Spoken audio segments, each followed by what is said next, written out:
केंद्रीय गृह मंत्री अमित शाह द्वारा डॉक्टर भीमराव अंबेडकर पर की गई विवादित टिप्पणी के खिलाफ वामपंथी दलों ने विरोध प्रदर्शन किया है। गिरिडीह के तिसरी और गांव प्रखंड में भाकपा माले द्वारा आयोजित प्रतिवाद मार्च में पूर्व विधायक राजकुमार यादव सहित कई नेताओं ने भाग लिया। इस मार्च में गांधी मैदान से तिसरी चौक तक नारेबाजी करते हुए अमित शाह का पुतला फूंका गया। राजकुमार यादव ने कहा कि यह टिप्पणी न सिर्फ बाबा साहब के अपमान के समान है, बल्कि दलित, आदिवासी और संविधान के समर्थकों के खिलाफ भी है। उन्होंने केंद्र सरकार पर आरोप लगाते हुए कहा कि भाजपा संविधान को खत्म कर मनुवादी संविधान लागू करने की साजिश रच रही है। साथ ही उन्होंने चेतावनी दी कि अगर सरकार जनता से किए गए वादे पूरे नहीं करेगी तो उनका संघर्ष जारी रहेगा।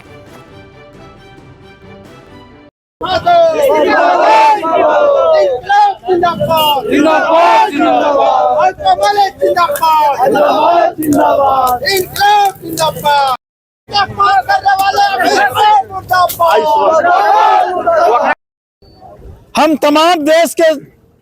वामपंथी संगठन मिल करके आज राष्ट्रव्यापी आज इसको प्रतिवाद हम लोग कर रहे हैं और अमित शाह से इस्तीफे की मांग कर रहे हैं। ऐसा देश का गृह मंत्री नहीं चाहिए जो देश को बांटने की राजनीति करता है, जो देश को संविधान को खत्म करने की बात करता हो, जो लोकतंत्र को खत्म करने की बात करता हो,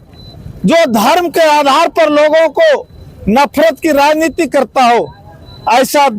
देश का गृह मंत्री नहीं चाहिए। और इसीलिए पूरे देश के लोगों ने आज सड़कों पर है और देश के गृह मंत्री से इस्तीफे की मांग कर रहे हैं।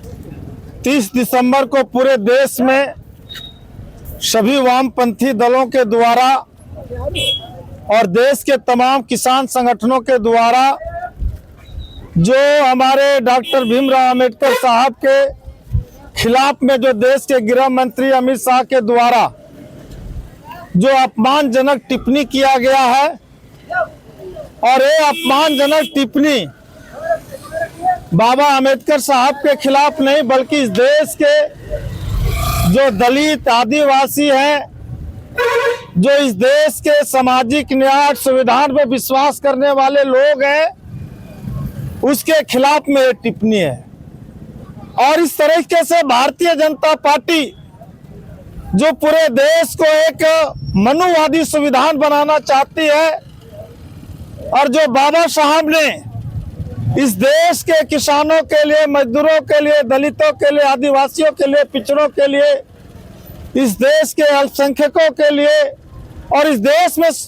तमाम वर्गों को ध्यान में रख करके जो संविधान बनाए उसको खत्म करके और एक ऐसा मनुवादी संविधान बनाना चाहते हैं जहां पर इन समाज के लोगों का कोई जगह नहीं होगा।